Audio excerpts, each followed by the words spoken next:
Welcome to A Date with Design. I'm Ariel Ralph. And I'm Jill Chilton. We're two interior designers and longtime friends who are obsessed with all things design, hospitality and creative living. A Date with Design is your go-to check-in for interiors, inspiration and the unfiltered reality of life as designers. Whether you're a designer, a foodie, or just love a good vibe, pull up a chair and settle in. Welcome to A Date with Design. Today's episode is called Architecture and Appetite, inside the Sushi Room with Simon Gloftis. Really excited for today's episode. Yeah, so am I. Yeah, and we actually went and met with Simon in person at the Sushi Room. Rather than have him as a guest in here, we thought it was better to actually go and experience it for ourselves. Oh, for sure, yeah. Plus a good excuse to, just get out of our little normal We live in this podcast table. soundbox right here. Yeah, exactly. So shall we cross over and watch our video from the day? Yeah, let's cut to it. So here we are at the Sushi Room with Simon Gloftis. Thank you so much for having us today. That's my pleasure. Yeah. And today's cocktail of the day for our icebreaker is... A Grey Goose martini with a couple olives just dropped in. That's what I like. Beautiful. It's really lovely. Thank you so Yeah. much. Well, let's start our episode 6, Architecture and Appetite, with a little cheers. Yeah. Whoa. Cheers. Oh, these glasses Careful are not to gorgeous spill. too. Cheers. So we're going to talk a little bit about Sushi Room, and then we're going to briefly touch on SK Steak as well, and just everything around your journey as well. Sure. Yeah, bringing you up to today. So do we want to start the episode and tell us a little bit about yourself, Simon? Yeah, sure. Yeah. So I've been in hospitality my whole life. Started with coffee shops. Well, actually, I started with a little stall at the market selling corn on the cob. Oh, wow. And then progressed to homemade lemonade and chicken rolls and things at the flea markets in Brisbane. Yeah. And then I went through into coffee shops, and then the first sort of real, I suppose, restaurant that changed things was Hellenica on the Gold Coast, and that was 16 years ago now. So I've been in hospitality since I was probably 15. Yep. So 30 years, and I've just sort of continued to grow and open up venues as I grow and as I get interested in a new style of dining, and sort of progressively, I don't know, I've just sort of kept going, and it's something that I enjoy doing. So I don't do it out of, I don't try and pick a site and try and work out what I want to do and whatever. I just start building ideas in my brain, and when something feels right, then I go with it. And if it doesn't, I just don't do it. Yeah. So I Hellenica 2010 was, that was my baby. That was sort of the first one and that really changed dining. Hellenica. It wasn't a normal restaurant on the Gold Coast. We had shared food. Now, if you go to a restaurant, all the food's shared. It goes to the middle of the table. Most so true. restaurants. Yeah. Back then, no one knew what it was. So, Hellenica is all about fun and family and big dishes. So we'd have like a 1.4 kilo lamb, and some like 15-year-old girl would say, "I'm going to have the lamb for my main," and I'm like, "No, you can't eat 1.4 kilos of, She can try. Yeah.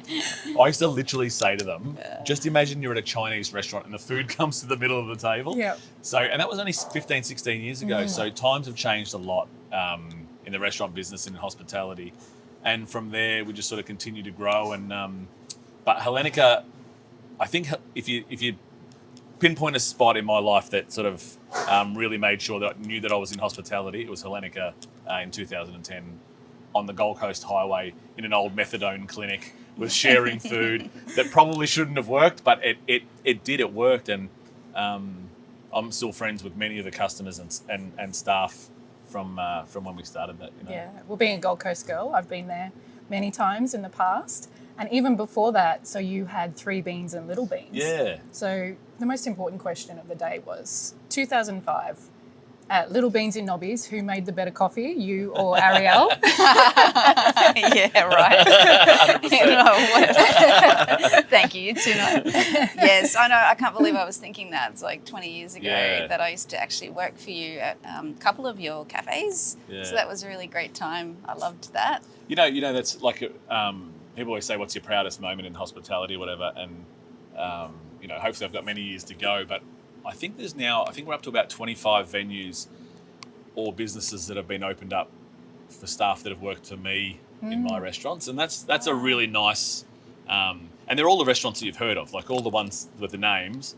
they all sort of worked for me at some point. And I know I'm not trying to gloat or whatever, but I think it's a really nice thing to have happen out of my leadership or whatever you want to call it. Yeah, I think like cultivating that energy, it's not just about running a restaurant, it really is like a movement or like a little community. Yeah. Like I remember that, those kind of days back by the beach and it's just such fond memories, And I like to give people, I hope that I like to give people the confidence that they look at me and they go, if this guy can do it, I can do it. Yeah. No, but like to give them the confidence to be able to have a crack is I think it's really important. Yeah. Kind of launch pad people off. Yeah. Did you ever find that, that you were nervous back then when you were first starting? Like, what was it that you were most nervous about? Was it about the food or the offering or just whether people would show up in general? I just think I'm one of those people that I like to cover all my bases. So I like every part of it to be right. And I want it to be reasonably priced, not overpriced, but it has to be, the price has to be set at a fairly high point to be able to buy the produce that I want, to have the wine list that I want, to have the environment that I want, the music, the lighting, all those little pieces. So I think when you put that much effort into something and it's not just a business investment, it is my life. Yeah. The part that I hated the most was when people said, I went there, it was shit. I go, oh, fuck. I've just spent like 5 years of my life creating this in my brain first, building it, somehow finding a way to get it happening, and then we finally get it happening, and you've walked in for 5 minutes, your lamb cutlet was 1 minute overcooked and the place is fucking shit. Like that killed me. Yep. So, but over the years I had to learn to, that people aren't, to not take it personally. They're not having a go at me personally. It's a throwaway line. Yep. And also not every restaurant's for every person. I mean, if all my restaurants were loved by everyone, there would be a line out the door for the next 100 years. Yeah. And there isn't. So it means that some people don't like it. So you just have to deal with it. It's another reason why I actually stopped about 10 years ago. I was obsessively reading reviews.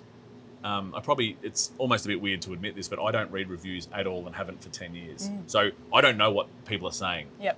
As in on review land. Yeah. I know what they're doing because I'm in my venues. I work here. I live it. I breathe it. Yep. We get instant feedback. We write nightly reports on every table. So that's how I get my feedback. But that was the part that I felt nervous about. It was that are people, I always backed myself and my ideas, but when you hear a couple of bad comments, you forget about all the good and you focus on the bad, and it's a horrible way to live in hospitality. So I just sort of forgot about it now. Just don't worry about it at all. Yeah. And I think that's a really sort of natural reaction in any sort of career path as well. Like it's hard to, one bad comment can wipe out a wave of, positive feedback. But, it's great. So I think that, you're here on the ground and you're listening to people directly as well. Yeah, and getting that genuine sort of reaction and experience from people. Yeah. And all of your venues have this beautiful understated luxury feel about the interior design, which is why another reason we wanted to talk to you, because we wanted to understand from your perspective, what does, luxury mean when you're fine dining or when you're in a more relaxed kind of restaurant? What do you think are the deal breakers, or what do you think people should take note of, like other restaurateurs or up-and-coming restaurateurs? What sort of sets it apart? Well, I think, again, you've got to have a conviction in what you're doing, and you've got to be confident. So that quiet confidence, I think, is more important than anything. And I don't need to push the boundaries in everything to have a quietly confident venue overall. And, for example, Hellenica, a lot of the feedback from Hellenica originally, especially before people started to understand it, was that the food was too simple. I'm like, yeah, perfect. It's in a beautiful environment. There's music, Greek music going. Everyone's having a good time. And then the food is quite basic by nature. But what that person probably didn't realise is that, I flew that octopus in from South Australia that morning. Wow. So that quiet confidence, that goes into the fit out, into the crockery and the ceramics and the everything else. You don't need all of them to be bang, bang, bang. It's not Las Vegas. Yes. So I think the secret of that quiet confidence is understanding what you do well, knowing it and feeling it, and not being embarrassed to put that on the plate. I don't try to. My customer, in my thought process of when I build a restaurant, my customer comes last. Now, I know that sounds crazy, but I have to get it right in my head. The idea has to be pure and whole so that the customer understands that it's a pure and whole idea. If I try and make Jack happy and then Jill happy and then Jade happy and then Michael happy, I'm fucking taking bits and pieces away from myself and from that purity. So I like to have a whole idea, be pure about it, quiet confidence, and go with it, and really believe that the process and the thought processes and the effort and the homework and the work that I've done will shine through in the end. Yeah. And it doesn't always, but it works for me. Yeah. And do you think that's some of the pitfalls that, other restaurateurs sometimes fall into the trap of doing? Like, they try to do too many things. There's so much pressure for all of their spaces to be Instagrammable, and every corner has to be loud. They're kind of forgetting about the other layers of the experience and just focusing on the visual aspect of it. Yeah, I think things like, let's use Instagram as an example. If you are basing your business on Instagram, it ain't going to work. The days are gone now. Yes, there's influencers that for some reason can cut through. Like, let's use some of the big names. Like if Kendall Jenner came to the restaurant and posted about it, yeah, that's a good thing. But if some Instagrammer or influencer or whatever comes to those things don't matter so much anymore. I know that even with me, if someone's following me, I don't. When I go to a restaurant and post, the feedback is massive, because I think people want to hear it now from the right people. So to base a business around Instagram is just, in my mind, fucking nuts. Like, it won't work. It doesn't work.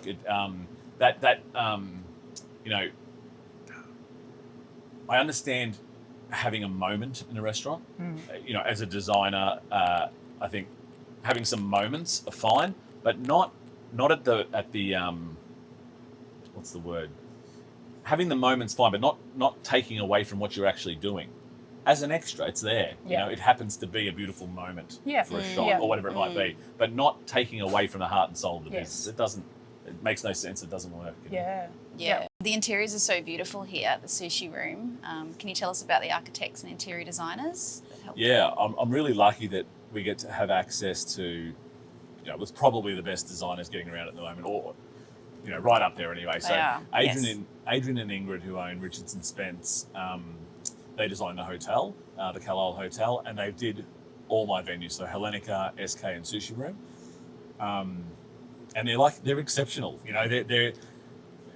I have a very strong opinion. I'm one of those people that I know what I like, and to be able to sort of detach a little bit from the design and say, okay, guys, give me what you think that I want, was really hard for me. But working with them, it's just they do the little things. Again, it's that quiet confidence that they have. Sure, some of their things are bold and it's that brutalist sort of style. I understand that, but it's still subtle in a way. I can't explain it. It still has softening features, and even little things like the carpet here. That's a request from me in all my venues where I feel necessary. The carpet at Sushi Room is really important. It softens that whole feel. It's sushi. It's dramatic. It's really harmonious. It's and they understand this. They had a guy working for them, Jared, who has now gone out on his own, and is very successful. He's doing all the restaurants in Brisbane now. He worked on Sushi Room directly as well, and they just got it. We wanted to do something that paid homage to a Japanese culture without being like it's in Tokyo. We are in Brisbane. We are at the Carlisle Hotel, and to understand that little bit of to have the Japanese come through Yeah. without being in your face Yes. is just beautiful, like the way they've done it. You know? Yeah. And it really highlights the food, like because it's so dark. When the food Yes. comes out, it pops off Yes. the table. You know, It's funny when people walk in, they go, "Oh, it's dark in here," but then when you're sitting here, it doesn't feel dark. Yeah. No. You see the chefs and they're in their beautiful whites, Yes. you know, Yeah. and they're all standing behind the sushi counter, and there's 7 or 8 of them lined up, handling this beautiful fish. And you know, sushi is one of those things.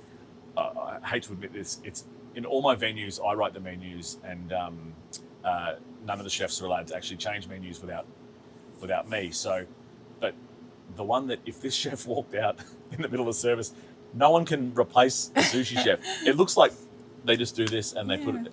It's so difficult what they do. But again, it's that you know, ease and understated luxury that we sort of do in that quiet confidence in all venues. But this one really shines through because it's fish on rice. Yeah. With maybe a little bit of vinegar in the rice. Like, that's it. And how can it be that much better than somebody else? You know. So it's anyway. It's yeah, beautiful. it's gorgeous. This is the venue. I love all my venues, and Hellenica's my baby, and SK's the big daddy of dining. You know, like I always say to people, you know. But Sushi Room is the one that I feel lucky to own. That I can walk in at any time, and I've got a sushi chef of that caliber working for me. It's incredible. Like, just think I can come down and have the best quality sushi available whenever I want. It's amazing. I still pinch myself and I'm the owner. You know. I So know. What's your favourite sushi dish? I'm a shimisaba guy, so I like those mackerels and that sort of thing, the vinegar mackerels and things. They're my sort of favourites. Yeah. And I don't get too technical with it. I like nigiri and classic, and that's me. Yeah. We do spicy tuna crispy rice here, which I think might be per dish, per sort of capita, maybe the biggest selling item that we have. Maybe the zucchini chips from Hellenica. Maybe They're up there. spicy tuna crispy rice might be the 2 biggest, most popular dishes. Oh, that's all really Yeah. good to try that one, Yeah. won't we? We'll come back here and have dinner. Exactly. You mentioned that you can work up to 5 years on concepts Yeah. for your venues. Sometimes longer. Yeah. Did you have an idea in your head for Sushi Room, like before the bricks and mortar came along? Did you have a vision, or was that something that sort of developed as you worked with the designers? Yeah, no, developed. Like it's I've got menus that have been, I've got menus and designs and things in my notes that have been there for 15 years Yeah, now. You know, I love that little scrapbook. Well, Sunshine, we haven't mentioned Sunshine, my yeah. Mediterranean sort of takeaway thing. Sunshine, the idea of Sunshine came about 1 year after Hellenica opened. So that's 15 years ago. Wow. So that's how long some things take. And that's why I don't people want to open up a restaurant. They go, oh, let's find a site and then we'll think about it and we'll find a chef and we'll just open it. It doesn't, those things, people can see through that now. Those days are gone.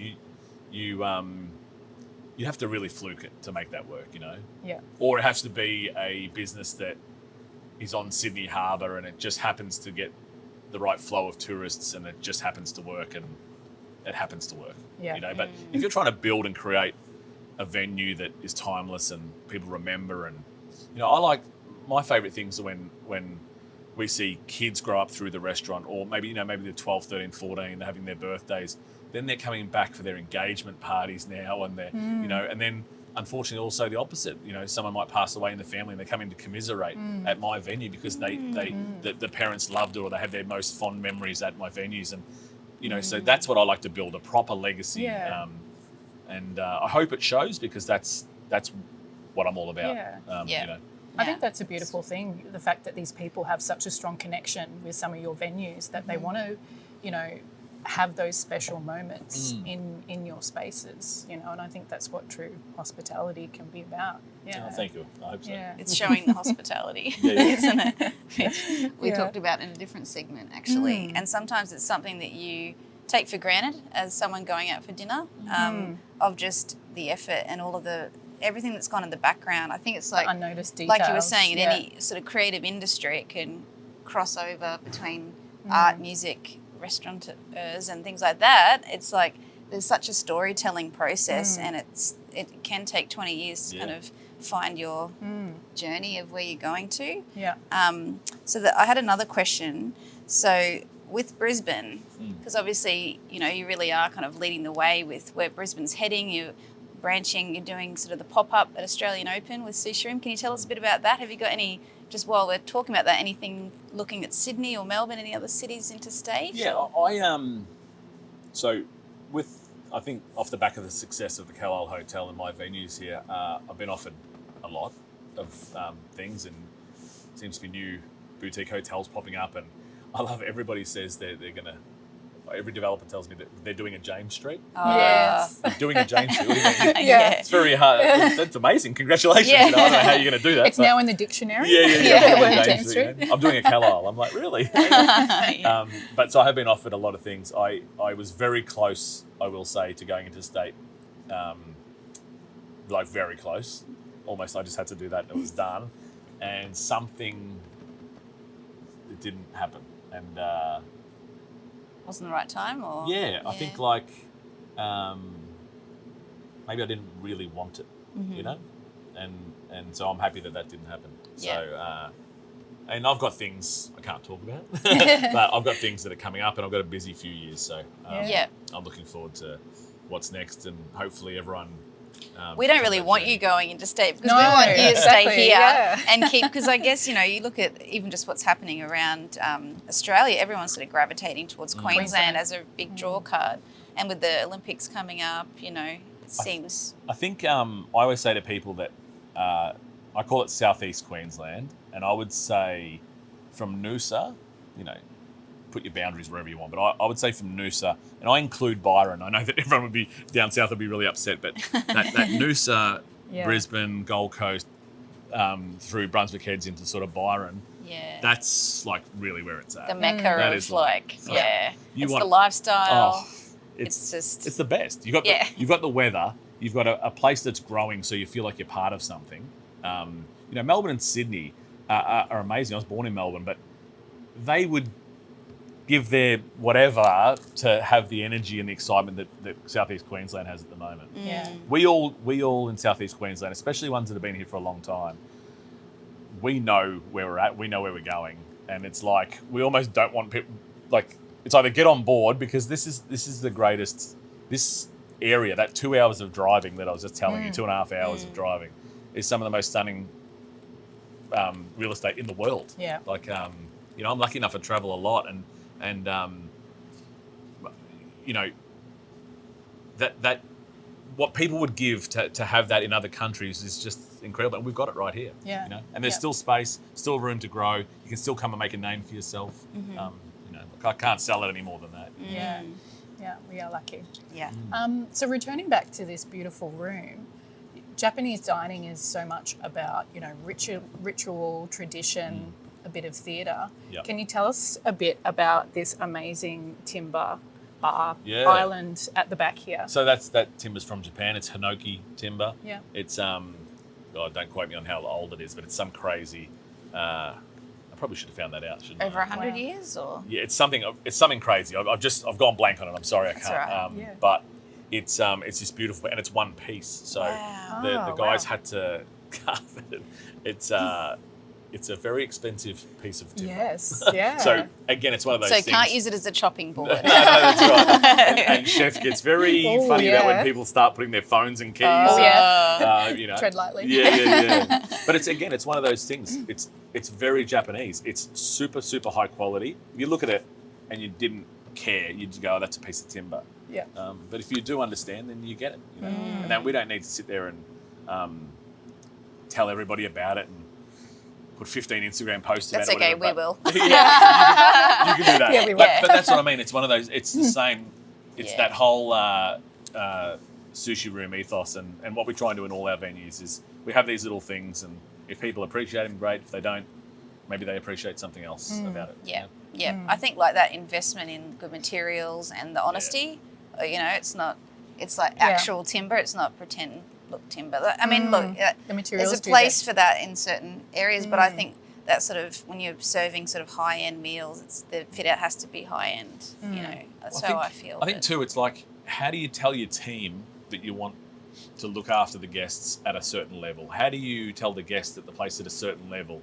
You do these things, and it builds confidence in your team, which builds confidence in themselves, which they pass on through the customer, and that confidence comes through, and then the customer has confidence in the venue, and you know, and so on, and then slowly it builds. I will tell you the truth. When we opened Sushi Room, it didn't go bang straight away. SK and Hellenica, full to the brim first day. Sushi Room we had to build. And I was actually a little bit shocked that it didn't get initially straight up. But when people slowly came and they learned what we're doing, Yep. and they come back and they try somewhere else and they come back again, they're like, actually, this is good. Actually, I really enjoy it. And then slowly but surely build it. So these little things like the timber, like the rice, we're getting our rice. The guy that we buy our rice from in Japan had to come and inspect the restaurant to make sure it was good enough to sell his rice. Yeah. And then teach us exactly how we need to cook his rice, or he's not going to sell it to us. Right. So these little things. It's amazing. It builds confidence in your team and then into the customer. Yeah. I guess that touches on a little question we had about, did anyone ever say to you when you were, planning this that Brisbane wasn't ready for this calibre of a venue? And, what did you do? You just sort of ignored them because you had that confidence that you said, no, we will build it. Yeah. It's I get told that with all of them. So every time I open up a new venue, don't do that. They're not, I hear how many times I've heard Brisbane's not ready for it. I'm like, well, fuck, why? Yeah. Why not? Yeah. And what I like about it is, as I grow, we can take our guests on the journey with us, and we can all learn together. Yeah. And I think that's the fun part. We're all on the journey. Brisbane's ready. You just got to give them the right package. It's got to be a complete package, and then people understand it. They get it. We're ready. Yeah. We're ready. Yeah, I agree. I think it's time to play a little game. Yes. For a bit of a fun part of our segment. Because this is a design date. Yeah, exactly. So what date isn't complete without a bit of speed dating? So we like to play a little game with our guests called This or That. Okay. So have you heard of that game where we give you two options and you just go with your gut instinct? Yeah. Quick answer. Let's go. What your preference is. Okay, I'll ask a couple and then you can ask a couple. Should we do it like that? Yeah. All right. Ready? Yep. Long lunch or late night supper? Long lunch. Raw bar or wood-fired grill? Oh. No. Both. Okay. You Okay. can't answer that We'll one. give you Don't that. Service you notice or service you never notice? Service you don't need to notice. Sorry, I've changed it a bit. Tokyo backstreets or Parisian brasserie? Tokyo backstreets. Design that whispers or design that announces itself? Whispers. Opening night adrenaline or a venue in full stride? Full stride. The Beverly Hills Hotel or Chateau Marmont? Two of my favourite hotels in the whole world. And We did our research. What can we say? but Beverly Hills Hotel. Yep. Without going into all the detail, Beverly Hills Hotel. Like it. Shared plates or perfectly plated mains? Very hard. I 'Cause know. It's meant to be hard. Shared. Go shared. Got my Greek heritage shared plates. Chef's table or best seat in the room? Chef's table. Simplicity done perfectly or complexity done boldly? Simplicity done perfectly. A Foo Fighters stadium gig or a tennis grand slam? You have done your research. We're doing the tennis now, so the tennis. Okay.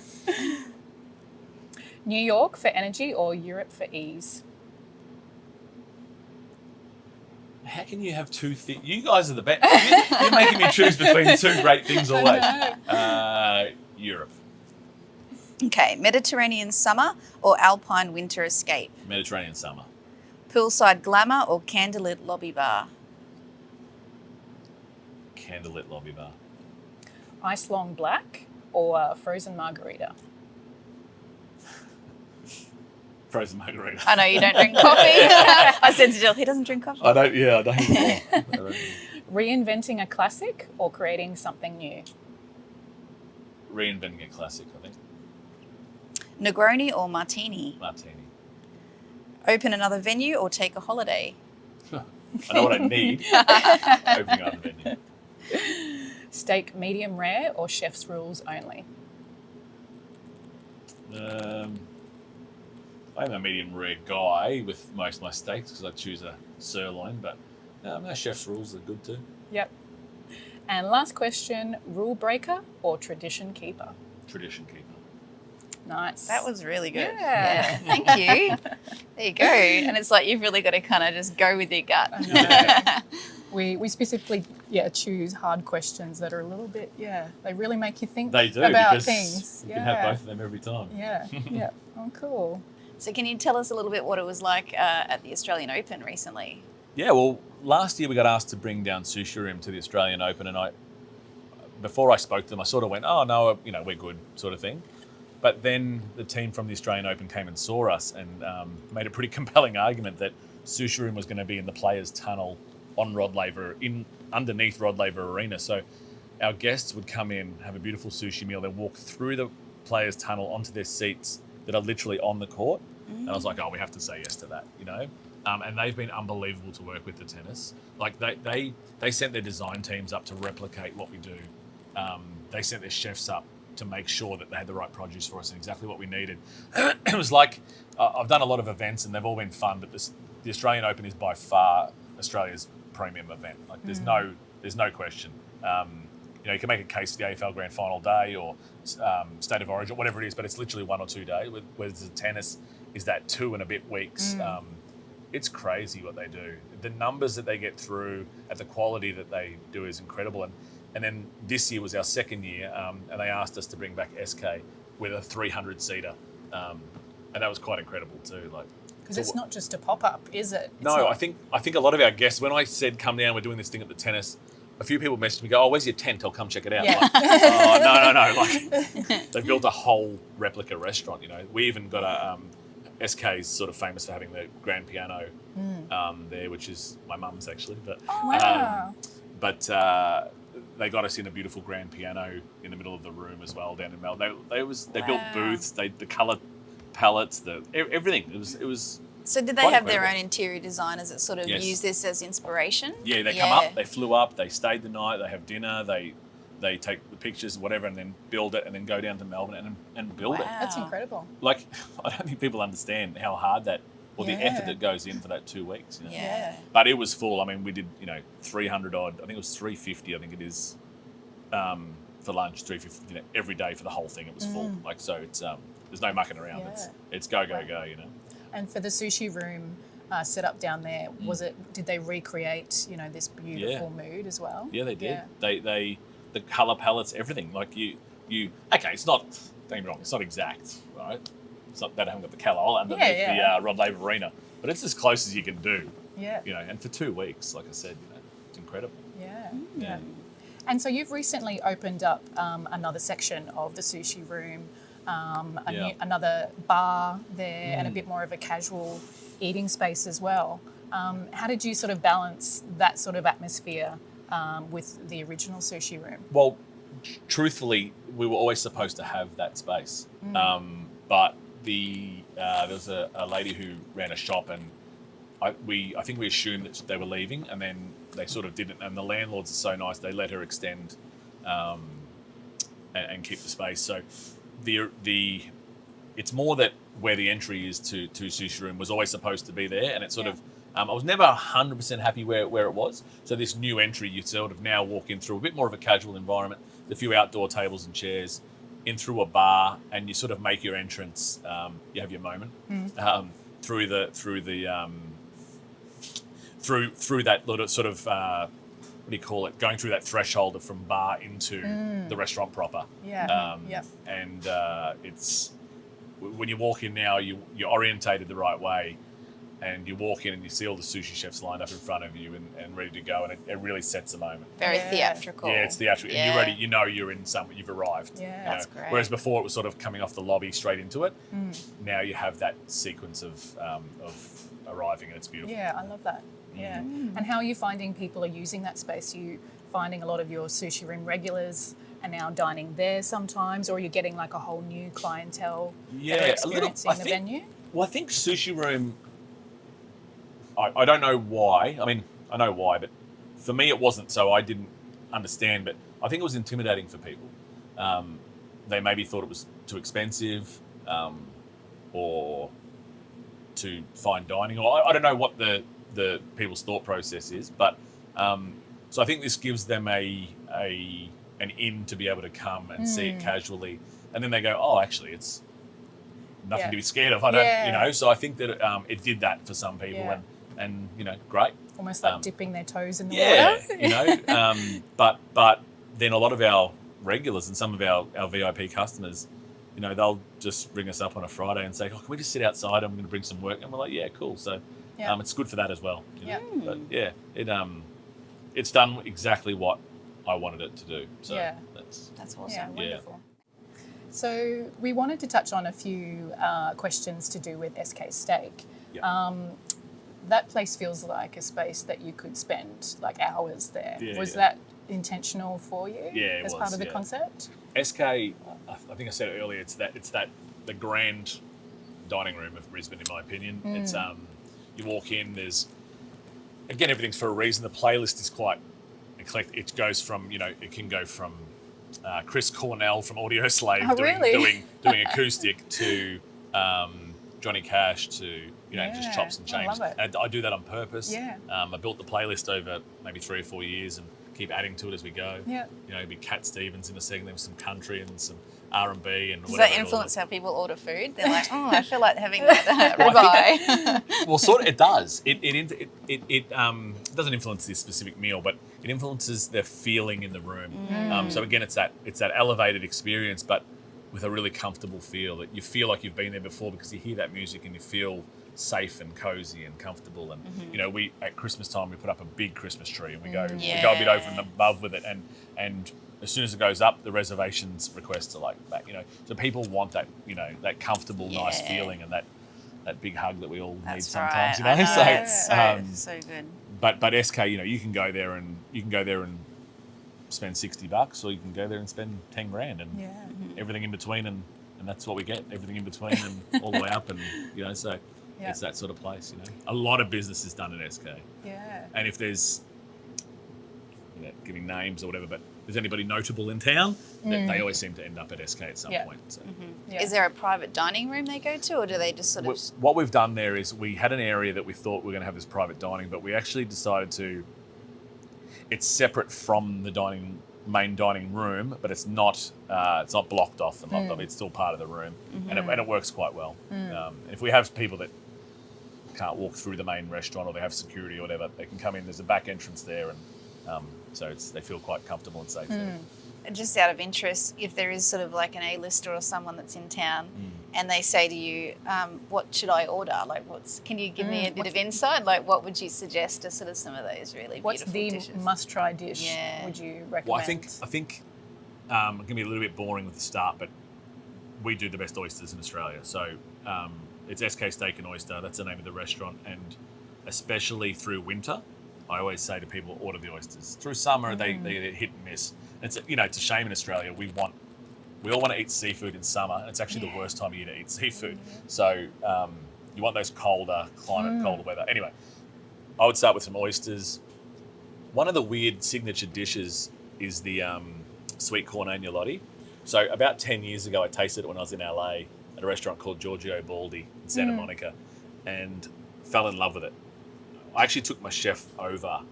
I said, mate, what are they doing? Like, how is it? Anyway, so reverse engineering it. Yeah, we sort of. I was like, shit, this is really... And no one in Australia has done it. I still don't think... I hope no one else is doing it anyway. But it's a beautiful dish. So I had it in my head for like 10 years, and SK's 5 years old now. So that pasta... I thought I'd put it on there and it'd be a nice addition to the menu, but it's become a signature dish. So some people come in just for that. So I would say have some oysters, an agnolotti to share, and then I would say to go into my favourite's a sirloin steak. Stockyard do a beautiful product. It's 6 to 7 marbling, or you get the Angus sirloin and all the sides. And I don't know. I think it's that kind of restaurant. You get the sides, you get the mashed potato that's full of butter, and you do the whole lot. Have the big wine, have the have the martinis on the way in, and it's that kind of venue. Yeah, great. And can you talk us through a few of the design elements? Did you have a specific brief to Richards and Spence, like you wanted the open kitchen, the dry aged meat display on show, those sorts of elements. Yeah, so I wanted the bar at the front to be a bit of a focal point that you come in, you can meet at the bar. If your table's not ready, you can have a drink and martini. Martinis, we sell a lot of martinis, so it's that sort of vibe on the way in. The booths that are all down the left-hand side of the restaurant, they're done on purpose. So all the designs we got back were sort of these big high booths and separated, and I said no. I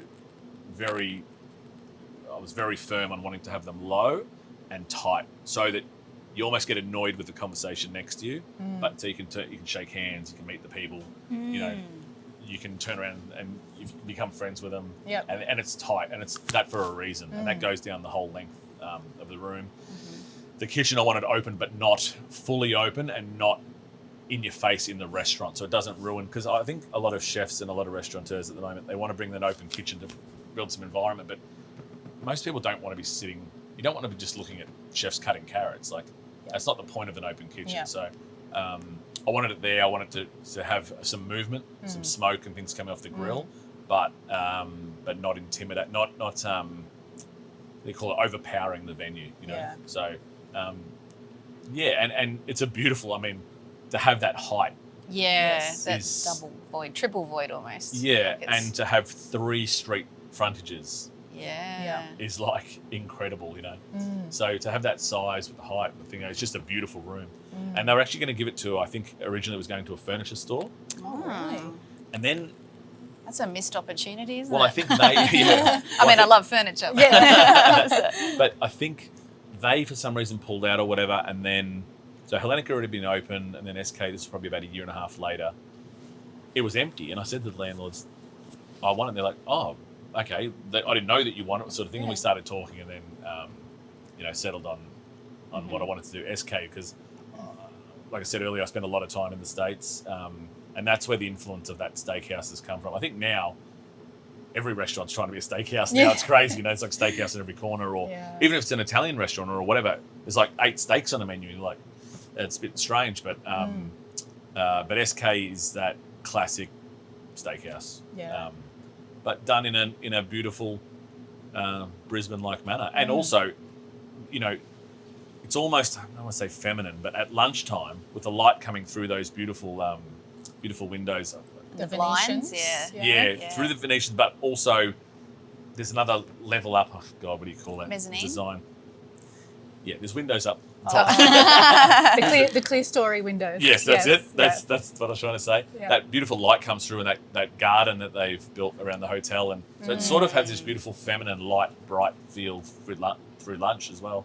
Yeah. So I had a drink in there when it sort of first opened, and I remember just perching at the bar, taking in the interiors. Yeah. It sort of transported me back in time a little bit. Like, I felt it has a bit of a nod to mid-century design. I don't know if that was intentional or if it was just my interpretation, but just I think going back to when you were saying like traditional, you know, it's that kind of like something that really sticks with you. It's that timeless design.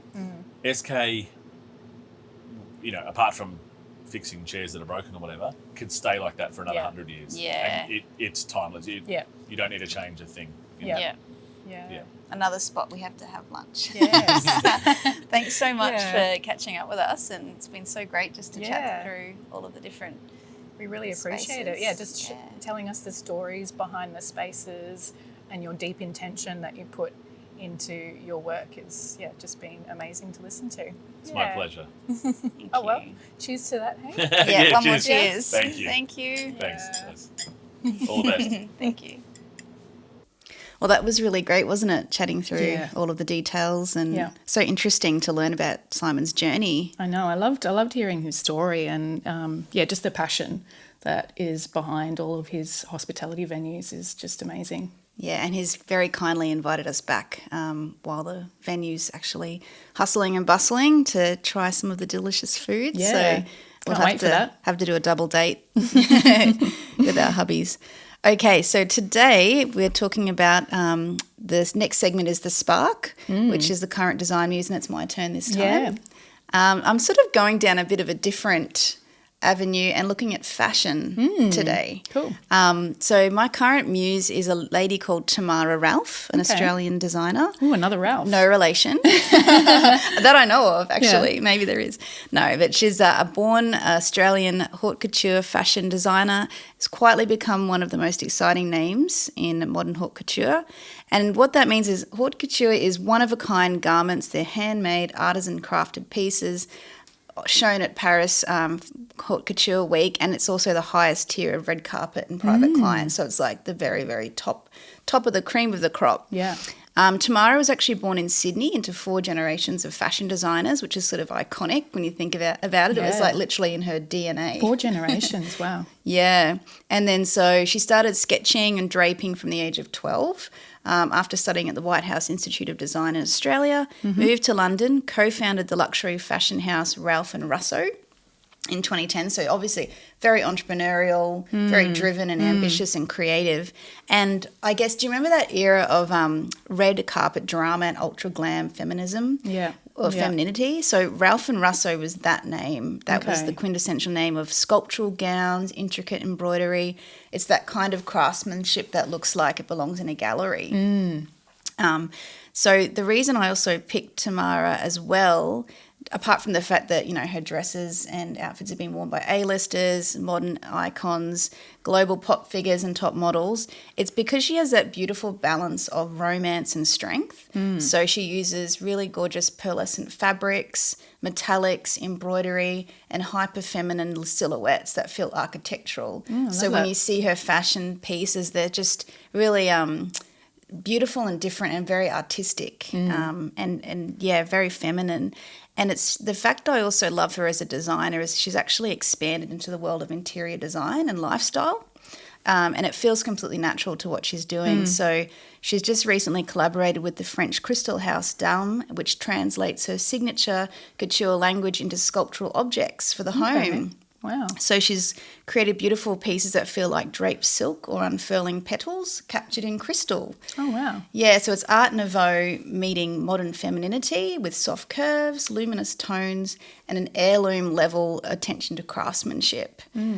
So, yeah, I just felt like she was a really great person to highlight today, just that fusion between fashion and interior design. Yeah. So that's great because there is, you know, there is such a connection between fashion and interior design when you think about it. It's like, you know, what's happening on the catwalk is often mirrored in interiors as well, whether it's like colours or textures. They're so closely intertwined a lot of the time. Yeah. So, yeah, it's only natural that we sort of, you know, pick little bits of inspiration straight off the catwalk. That's right. And vice versa as well. You know, when you're doing your sort of like concept mood boards and things like that, you know, you can take inspiration from the detail of how certain things are put together or combinations of materials. Well, you mentioned her pieces almost had like a architectural, structural appearance about it. So, you know, fashion designers also take their inspiration from built forms, obviously, don't exactly. they? So, that's a really cool connection. It's like a give and take, isn't it? Yeah.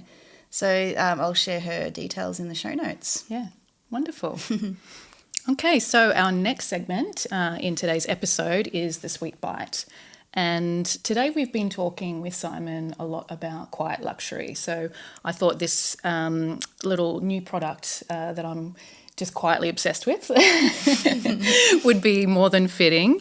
I think that there's something deeply personal that, you know, that you have with joinery handles because, you know, you don't often think about it, but, you know, joinery handles on cupboards, drawers, your furniture pieces, that's kind of something that you're touching almost every day.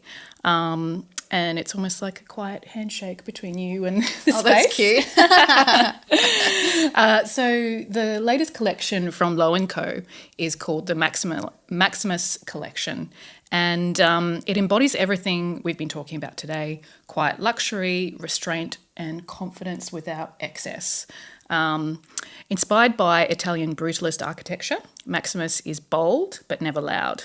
It's got sharp, faceted angles that catch the light just enough, creating subtle shadows and a sense of depth. And it kind of feels architectural more than decorative, which I love. To me, nothing says luxury more than a beautiful detail in joinery, and when that detail is done well. It's a statement handle that doesn't shout, but it whispers with intention. Maximus is one of those rare pieces that elevates a space through touch, proportion and form. And once you notice it, you can't unsee it. And it comes in all these beautiful metallic finishes, from aged brass to brushed nickel, and you can even get it in different marble stones as well. Oh, so beautiful. Yeah, so I think that's something that everyone should check out. Feels very luxurious. Yeah. Well, that brings us to the end of our date, walking through Sushi Room and having that beautiful conversation with Simon. Yeah, and we hope that today's episode makes you think a little differently next time you're dining out. Yeah.